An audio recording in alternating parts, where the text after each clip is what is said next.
Non devo preparare oggi, te lo dico io, i quasimali di Sicilia. Andiamo a impastare. Aggiungiamo la buccia di un'arancia. Aggiungiamo la buccia di limone. L'olio. Il nostro olio. Adesso aggiungiamo un pizzico di sale. Mettiamo le uova.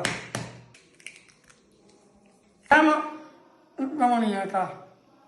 Aggiungiamo la cannella. Mettiamo la farina. Allarghiamo l'impasto. Aggiungiamo le mandorle e i pistacchi, aggiungiamo pure. Rotoliamo. Pastiamo il tutto. Imponiamo i quasimali. 20-180 grammi. Adesso tagliamo il quasimale. Mettiamo nella teglia per far biscottarle. Ecco a voi i quasimali siciliani.